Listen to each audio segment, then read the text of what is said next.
സൂര്യൻ്റെ ആ താപമുണ്ടല്ലോ, സൂര്യൻ്റെ ഇപ്പോഴത്തെ താപം എന്ന് പറഞ്ഞാൽ നിങ്ങൾ അതായി കാണുന്നത് പോലെ ആയിരിക്കും എന്ന് പറഞ്ഞാൽ അത്രയും കഠിനമായ താപമാണ്.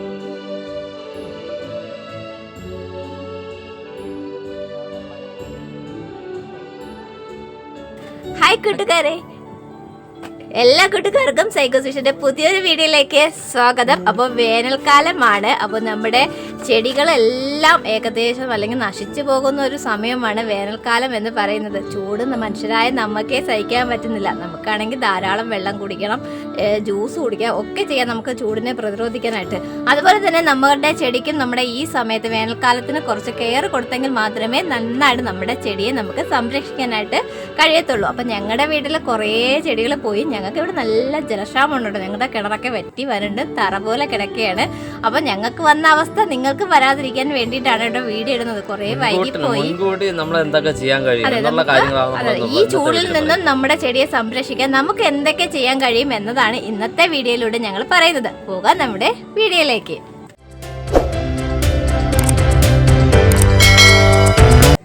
അപ്പോൾ ഒന്നാമതായിട്ട് നമുക്ക് ചെയ്യാൻ കഴിയുന്നത് ജലസേചനമാണ്. അതായത് നമ്മുടെ ചെടികൾക്ക് വെള്ളം വേണമെന്ന് എല്ലാവർക്കും അറിയാമല്ലോ. അത് ഒരു തവണ പോരാ, ഒന്നോ രണ്ടോ മൂന്നോ തവണ വേണമെങ്കിലും നമ്മുടെ ചെടികൾക്ക് എത്രത്തോളം വെള്ളം ആവശ്യമാണോ അത്രത്തോളം ഓരോ ചെടിയും നമ്മുടെ തരം തിരിച്ചിട്ടുണ്ട്. ഏതൊക്കെ ചില ഇനങ്ങളിലുള്ള ചെടികൾക്കൊന്നും ഓവറായിട്ട് നമുക്ക് വെള്ളം വേണമെന്നുള്ള ചെടികളല്ല, കുറച്ച് നനവുണ്ടായിരുന്നാൽ മതി. എന്നാൽ ഇപ്പോഴത്തെ ഒരു കാലാവസ്ഥ അനുസരിച്ചാണെങ്കിൽ എല്ലാ ചെടികൾക്കും വെള്ളം വേണം, അത്യാവശ്യമാണ് എന്ന് പറഞ്ഞുകൊണ്ട് നമ്മള് നീരൊഴുക്ക് കൂടുതലുള്ള സ്ഥലങ്ങളിൽ നടുകയോ അല്ലെങ്കിൽ ചെടിച്ചട്ടിയിലാണെങ്കിൽ എപ്പോഴും വെള്ളം നനയ്ക്കുക, അങ്ങനെയൊന്നും ചെയ്യരുത്. ചില ചെടികളിൽ മാത്രമാണ് അങ്ങനെ ആവശ്യം വരുന്നത്, വെള്ളം എപ്പോഴും നനവുണ്ടായിരിക്കുക എന്നുള്ള ഒരു ഘട്ടം വരുന്നത് അല്ലേ.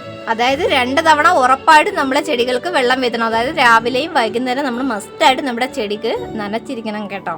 പിന്നെ നമുക്ക് നനവുണ്ടായിരിക്കണം, നമുക്ക് മണ്ണിളക്കം ഉണ്ടായിരിക്കണം.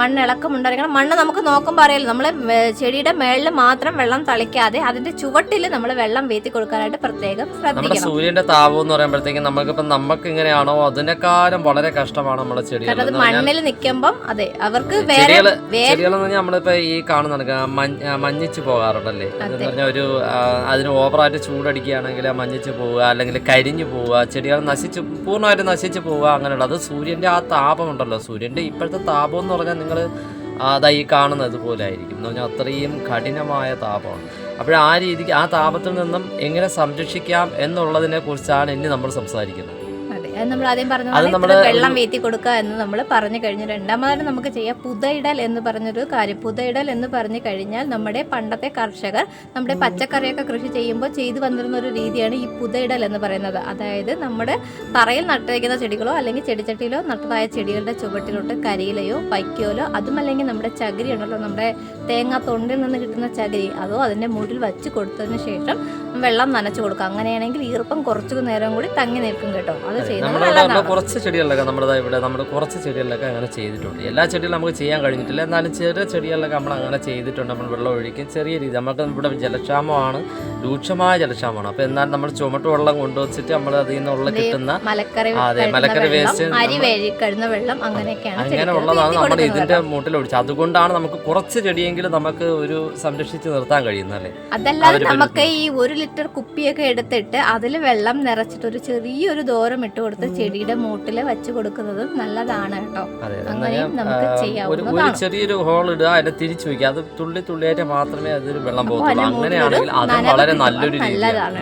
അതെന്ന് പറഞ്ഞാൽ നമുക്ക് ഓവറായിട്ട് വെള്ളം ആവശ്യമില്ല, ചെറിയൊരു ഈർപ്പം നമുക്ക് ആ ചെടിയിൽ കൊടുക്കാനും കഴിയും. അതുകൂടാതെ പിന്നെ ഉള്ളത് എന്താണ്? പിന്നെ ഉള്ളതാണ് നമ്മളെ ഈ ഒരു തണൽ കൊടുക്കുക. അത് തണൽ, അതായത് നമ്മുടെ ചെടികൾക്കൊരു ഗ്രീൻ നെറ്റ്, പച്ച നെറ്റ് ഉണ്ടല്ലോ, അത് അല്ല, അത് നിങ്ങൾക്ക് ഒരുപാട് ചെടിയുണ്ട്. ഇനി ഈ ചെടി ഇങ്ങനെ നമുക്ക് കരിഞ്ഞു പോവാതെ സംരക്ഷിക്കണം വെയിൽ നിന്നുണ്ടെന്നുണ്ടെങ്കിൽ നിങ്ങളൊരു നെറ്റ് മാച്ചടിച്ചതിന് ശേഷം നിങ്ങളുടെ ചെടികളൊക്കെ അതിലോട്ട് മാറ്റി കൊടുക്കുക. അപ്പോൾ ഓവറായിട്ടുള്ള സൂര്യപ്രകാശം 50% സൂര്യപ്രകാശം നമ്മുടെ ഈ നെറ്റ് തടയുകയും ബാക്കി 50% മാത്രമാണ് നമുക്ക് ഭൂമിയിലോട്ട് വരികയും ചെയ്യുക. അത് എന്ന് പറയുമ്പോഴത്തേക്ക് അത് അത്രയും ചെടിക്ക് ആ ഒരു ചൂടിൽ നിന്നൊരു ആശ്വാസം എന്ന് പറഞ്ഞെങ്കിൽ നമ്മുടെ ഈ ബാഷ്പീകരിക്കുന്നതിൻ്റെ ഒരു തോതങ്ങ് കുറയും. എന്ന് പറഞ്ഞാൽ നമ്മുടെ സൂര്യൻ ചൂടടിക്കുമ്പോഴത്തേക്ക് കിട്ടുന്ന അതിൻ്റെ ആ ഒരു മണ്ണിൽ നിന്നൊക്കെ പിടിച്ചുകൊണ്ട് പോകുന്ന വെള്ളമെന്ന് പറഞ്ഞാൽ ചില്ലറ വെള്ളമൊന്നുമല്ല. എന്ന് പറഞ്ഞാൽ നമുക്ക് തന്നെ അറിയാവുന്നതാണ്. നമ്മളെത്തി വെള്ളം കുടിക്കാതെ നമ്മൾ കുറച്ച് നേരം നിന്ന് വെയിലത്തുനിന്ന് നോക്കാം, അപ്പം ഉറപ്പായിട്ടും കുഴഞ്ഞു വീഴും. ആ അവസ്ഥയാണ്. അപ്പൊ അതുപോലെ ഉള്ള ഒരു അവസ്ഥ നമുക്ക് ചെടിക്കും. അതെ, ഗാർഡനിലൊക്കെ പോകുമ്പോൾ നിങ്ങൾ കണ്ടിട്ടുണ്ടായിരിക്കുമല്ലോ, അവർ ആ നെറ്റ് വെച്ച് സെറ്റ് ചെയ്തേക്കണം. അതുപോലെ നമ്മുടെ വീടുകളിലും നമുക്ക് ചെയ്യാവുന്നതാണ് കേട്ടോ. അതെ, അതിനിപ്പോൾ അതുകൂടാതെ തന്നെ ഇപ്പോൾ റെഡിമെയ്ഡ് ആയിട്ട് നമുക്ക് നെറ്റ് കിട്ടുന്നുണ്ട്. നമ്മൾ ഈ ചെടിക്കായിട്ടുള്ള ഒരു കവറിങ് നെറ്റ് കിട്ടുന്നുണ്ട്.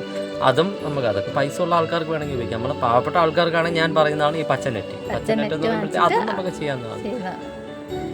പിന്നെ വളപ്രയോഗം പറയുന്നത്, വളപ്രയോഗം എന്ന് പറഞ്ഞാൽ നമ്മൾ സാധാരണ രീതിയിൽ ഉപയോഗിക്കുന്ന ഒരു വളപ്രയോഗം, കെമിക്കലായിട്ടുള്ള രാസവളങ്ങളൊന്നും നമ്മുടെ ഈ വേനൽക്കാലത്ത് നമ്മുടെ ചെടികൾക്ക് കൊടുക്കാതിരിക്കുന്നതാണ് ഏറ്റവും നല്ലത്. അതാണ് എന്ന് പറഞ്ഞാൽ അതാണ് നല്ലത്. കാര്യം അത് പൊതുവായിട്ടുള്ള നമ്മള് അതെ ചൂട് കാലം അല്ലെങ്കിലും നമ്മൾ ചെയ്യേണ്ടതെന്ന് പറഞ്ഞാൽ നമ്മൾ ഈ കെമിക്കലായിട്ടുള്ളതൊന്നും ഉപയോഗിക്കാതെ നമ്മുടെ ഈ കമ്പോസ്റ്റ് ഉണ്ടല്ലോ, കമ്പോസ്റ്റ്, ജൈവവളങ്ങള്, നമ്മുടെ ചാണകം, അതൊക്കെ നമ്മുടെ വേനൽക്കാലം ആയതുകൊണ്ട് ഓവറായിട്ട് ഉപയോഗിക്കരുത്. കുറച്ച് മാത്രം, അളവ് കുറച്ച് മാത്രം ഈ ഒരു ടൈമിൽ നിങ്ങൾ വളം കൊടുക്കുക കേട്ടോ നമ്മുടെ ചെടികൾക്ക്. നമ്മുടെ സ്കൂളിൽ ഞാൻ വർക്ക് ചെയ്യുന്ന സ്കൂളിൽ അവർ ഫുൾ ഉപയോഗിക്കുന്ന കമ്പോസ്റ്റ് വളമാണ്. നമ്മൾ ഒരു കെമിക്കൽ വളം പോലും ഉപയോഗിച്ചിട്ട്, എന്നിട്ടും ചെടികളെല്ലാം നല്ല ഫലപുഷ്ടിയായിട്ട്. ഞാൻ എന്താ ഈ കാണിക്കുന്ന വീഡിയോസ് നിങ്ങൾ നോക്കി, ഇതെന്ന് പറയുമ്പോഴത്തേക്ക് ഇത് അവിടുത്തെ ചെടികളാണ്. വളരെ നല്ല ഭംഗിയിൽ എല്ലാം നിലനിൽക്കുന്നുണ്ട്. അവർ അത് ഇവിടെ ഈ ചെയ്യുന്നതെന്ന് പറയുമ്പോഴത്തേക്ക് അവർ 2 നേരം ഉറപ്പായിട്ടും അവിടെ വെള്ളം നനയ്ക്കുന്നുണ്ട്. 2 നേരം ഉറപ്പായിട്ടും വെള്ളവും നനയ്ക്കുന്നുണ്ട്. പിന്നെ തണൽ വേണ്ട ചെടികൾ തണൽ ഭാഗത്തോട്ടും, വെയിൽ വേണ്ട ചെടികൾ വെയിൽ ഭാഗത്ത്, അങ്ങനെയാണ് അവർ വെച്ചിരിക്കുന്നത്. എന്നിട്ട് വരെ അവിടെ ആ ചൂട് നല്ല രീതിയിൽ ബാധിച്ചിട്ടുണ്ടെന്ന് പറയുമ്പോഴത്തേക്ക് നിങ്ങളൊന്ന് ആലോചിച്ചു. അപ്പോൾ നമ്മൾ എന്തുമാത്രം കെയർ ചെയ്യണം. നിങ്ങൾക്ക് നിങ്ങളുടെ ചെടികൾ തണലുള്ള മാക്സിമം ഒരുപാട് സൂര്യപ്രകാശം കിട്ടുന്ന അടുത്ത് വെക്കാതെ മാക്സിമം തണലുള്ള സ്ഥലങ്ങളിലോട്ട് മാറ്റി വെക്കാൻ ശ്രദ്ധിക്കണം കേട്ടോ ഈ ഒരു ടൈമിൽ. പിന്നെ നമ്മൾ ചെയ്യേണ്ട ഒരു കാര്യമാണ് വെട്ടിമാറ്റൽ എന്ന് പറയുന്നത്. അതെ, വെട്ടിമാറ്റൽ എന്ന് പറയുമ്പോൾ നമുക്ക് ഉപയോഗമല്ലാത്ത കൊമ്പുകളൊന്നും ചെടിയിൽ കാണാൻ പാടില്ല. എന്ന് പറഞ്ഞാൽ നമ്മുടെ ഇപ്പൊ വെയിലിന്റെ ചൂടുകൊണ്ട് ഉണങ്ങിയ കമ്പുകൾ കാണും, ഇലതൊഴിഞ്ഞ കമ്പുകൾ കാണും, അങ്ങനെയുള്ള മഞ്ഞിച്ച് നിൽക്കുന്നത് കാണും. അങ്ങനെയുള്ളതൊന്നും നിർത്തരുത്. നമുക്ക് ആ ഒരു ചെടിക്ക് ഫലഭൂഷ്ടമായി നിൽക്കുന്ന കമ്പ് ഏതോ അത് മാത്രം നിർത്തുക. അതിനെ അത് കയറി വരാൻ വേണ്ടി അതിനെ നമ്മളെ സഹായിക്കുക. ഇങ്ങനെയുള്ള കാര്യങ്ങളെല്ലാം അതിന് ചെയ്തു കൊടുക്കുക. അപ്പോഴെന്ത് ആ ചെടി നശിച്ചു പോകത്തില്ല. അത് ഒരു പരുവത്തിന് നമുക്ക് ആവശ്യമായിട്ടുള്ള പൂവ് തരിക, അല്ലെങ്കിൽ അത് നമുക്ക് ആ ഒരു രീതിക്കുള്ള ഒരു സൗന്ദര്യം നിലനിർത്തി കയറി വരും. അപ്പം നമുക്കത് കാണുമ്പോഴൊരു ഒരു സന്തോഷമാണ്. പക്ഷേ ഈ കരിഞ്ഞു നിൽക്കുന്ന ചെടികൾ നമ്മളും നെഗറ്റീവ് അടിക്കും. നമുക്കൊരു വിഷമം തോന്നും, അയ്യോ ഞാൻ ഇത്രയൊക്കെ നോക്കിയും അല്ലെങ്കിൽ പൈസ കൊടുത്ത് ഇഷ്ടപ്പെട്ട് ഗാർഡനിൽ നിന്ന് വാങ്ങിയിട്ട് ഇതൊക്കെ ഇങ്ങനെ കരിഞ്ഞു പോയല്ലോ എന്നുള്ള ഒരു വിഷമമൊക്കെ നമുക്ക് ഇതൊക്കെ ബാധിച്ചിട്ടുണ്ട്. പക്ഷെ നമുക്ക് സത്യം പറഞ്ഞാൽ വെള്ളമില്ല, ഞങ്ങൾ ചെമട്ട് വെള്ളം കുറഞ്ഞ. പിന്നെ നമ്മൾ വീട് മാറി ഇവിടെ വന്നപ്പോൾ എന്ന് പറയുമ്പോൾ ഞങ്ങളുടെ ഈ ഒരു വസ്തു എന്ന് പറയുന്നത് ഒന്നും ഇല തൊഴിയുന്ന ഒരു സമയം കൂടെ ആയത് കാരണം എങ്ങും തണലില്ല. പെട്ടെന്ന് വാങ്ങിയിട്ട് 3 സെന്റിൽ നമ്മൾ ലെവൽ ചെയ്ത് വിടുക. അപ്പൊ ഒരു മരം പോലും ഇല്ല. കണ്ടല്ലോ ഇപ്പൊ തന്നെ ഞാൻ വീട്ടിലിരുന്ന സമയത്ത് നമ്മൾ വീടിനകത്ത് നിന്നിട്ട് പോലും നല്ല രീതിയിൽ വേർക്കുന്നുണ്ട് കേട്ടോ. അപ്പൊ പിന്നെ ചെടികളുടെ അവസ്ഥ പറയണ്ടല്ലോ. പക്ഷെ നമ്മള് പൂർവാധികം ശക്തിയോടെ തിരികെ വരും ഞങ്ങള്. അതുപോലെ ഞങ്ങൾക്ക് ചെടി അതിനും പറഞ്ഞല്ലോ, നമുക്ക് കുറച്ച് ചെടിയൊക്കെ പോയി. അപ്പൊ ഇനിയുള്ള ചെടികൾ നിങ്ങൾ സംരക്ഷിക്കുന്നതിന് വേണ്ടിയാണ് ഞങ്ങൾ ഇന്നത്തെ ഇങ്ങനെ ഒരു വീഡിയോ ഇട്ടത്. അപ്പൊ ഞങ്ങൾ പറഞ്ഞ കാര്യങ്ങൾ നിങ്ങളെല്ലാവരും ഒന്ന് ശ്രദ്ധിക്കുക. നിങ്ങൾ നല്ലതുപോലെ ചെടികൾക്ക് വെള്ളം കൊടുക്കുക, വളങ്ങൾ കുറയ്ക്കുക. പിന്നെ നിങ്ങൾക്ക് കരിയിലൊക്കെ ചെടിയുടെ മൂട്ടിൽ വളങ്ങൾ കുറയ്ക്കാന്ന് പറഞ്ഞാൽ അളവ് കുറച്ചേ ഇടാവൂ കേട്ടോ, അളവ് കുറച്ചിടുക. പിന്നെ നിങ്ങൾ പുതയിടാതെ നിങ്ങൾ കരിയിലേക്ക് വേസ്റ്റ് ഒക്കെ നിങ്ങൾ ചെടിയുടെ മുകളിലോട്ട് അങ്ങനെ ഇട്ട് കൊടുക്കുക. അങ്ങനെയൊക്കെയുള്ള കാര്യങ്ങൾ നിങ്ങൾ ചെയ്യേണ്ടത്, കൊച്ചു കുട്ടികളുള്ള വീടുകളിൽ നമ്മൾ ഈ കരിയിലയൊക്കെ നീക്കി വെക്കുമ്പോഴത്തേക്ക് നമ്മൾ ശ്രദ്ധിക്കേണ്ടത് അവിടെയും കൂടെ ഒന്ന് ശ്രദ്ധിക്കുക. എന്ന് പറഞ്ഞാൽ ഇഴജന്തുക്കളും കാര്യങ്ങളൊക്കെ ഉള്ളതാണ്. വേറെ എങ്ങും ജലത്തിന്റെ ആ ഒരു അംശം ഇല്ല. ഇവിടെ ഉണ്ടെങ്കിലും അവിടെ ചിലപ്പോൾ കാണാൻ ചാൻസ് ഉണ്ട്. അതും കൂടെ നിങ്ങൾ ഉറപ്പായിട്ട് ശ്രദ്ധിക്കുക. നമ്മളിനി അത് പറഞ്ഞെന്ന് പറഞ്ഞാൽ നിങ്ങൾ എല്ലാ കരിയിലയും കൊണ്ട് അവിടെ കൂട്ടി വെച്ച അവസാനം ഒന്നും അധികമാകരുത്, ശ്രദ്ധിച്ചാൽ മതി. അത് ആ ഒരു കരിയിലേക്ക് കൂട്ടി വെക്കുമ്പോൾ ശ്രദ്ധിച്ചാൽ മതി. അവിടെയും കൂടെ ഒന്ന് ശ്രദ്ധിക്കുക, എന്നേ ഉള്ളൂ.